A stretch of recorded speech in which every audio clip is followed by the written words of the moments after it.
Go ahead, guys. Which was better, the 50-footer last year that tied in relation, or whatever? We won both, so I guess both of them worked with me. Were you trying to get to a spot on that three to send it to overtime, or are you just getting space? Try to get some space where I'm ready to get my hands free and shoot the ball. Did you know as soon as it left your hands if it was good or not? No, I didn't know. I couldn't see right away because two people jumped, but then as I seen the flight, I was out. Okay, that was good. Russ, this should be almost impossible to do one time in a season. You've done it twice in a week. How do you count for doing that? I'm just thankful. Very thankful, man. I don't give nobody thanks but the man above for allowing me to be able to play this game I love. And, my teammates make it easy for me and give me a lot of opportunities to be able to make plays like this. And I'm just thankful. With the way that you guys have had these kinds of comebacks this year, do you sense from your teammates that when you get down now double digits that you guys are still comfortable? I think it's obviously a good trait to be able to have some fighting, but at the same time, we know we can't rely on that moving forward. Obviously the last two games we dug ourselves out of the hole, but moving forward against better teams and different teams, we got to make sure we come out ready to play. Russ, there's no question your intensity. How are you learning how to balance your intensity along with your efficiency? I mean, you scored 57 tonight, you shot 50% basically from the field. Just trying to pick my spot, shoot on balance shots, and make sure that I'm taking good shots and make sure that it's in the flow of offense. Russ, you had 0 turnovers in the second half in overtime. Were there some things that you guys were able to do as a group, or you were able to do? Take care of the damn ball. I was being too reckless and loose. Coach got on me at halftime about being reckless and loose with the basketball, and I definitely was more and more attentive to that. Russ, 26 points from the time you checked out in the fourth quarter to the end of the game.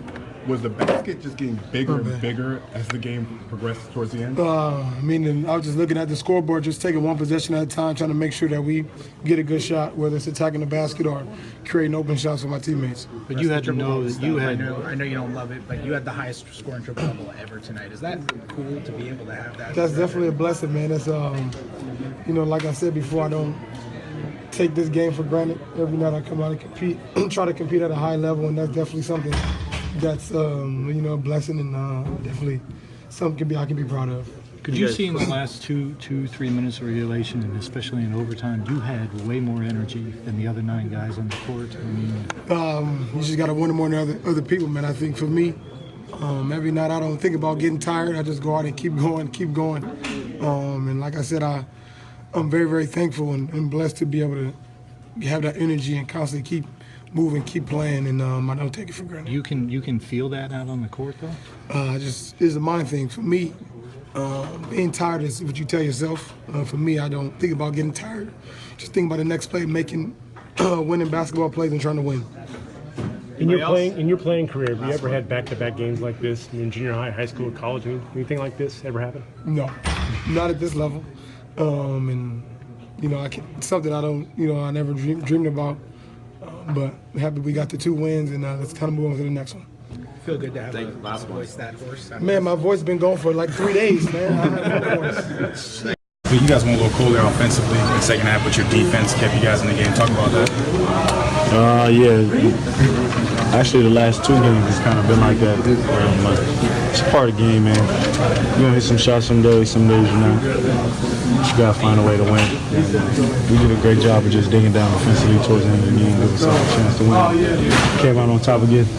Coach, and what kind of adjustments are you guys looking to make as far as, when Russ comes off the court and who the go-to guys or who runs the offense? I don't know. I'm not the coach. I wouldn't really know how to answer that question, but just go out there and just continue to compete, man. I think that's the biggest thing, no matter what goes on, no matter what happens. I think the biggest thing we need to do is just compete at a high level. Like this should be almost impossible to do. You guys have done it twice in a week. How do you account for that?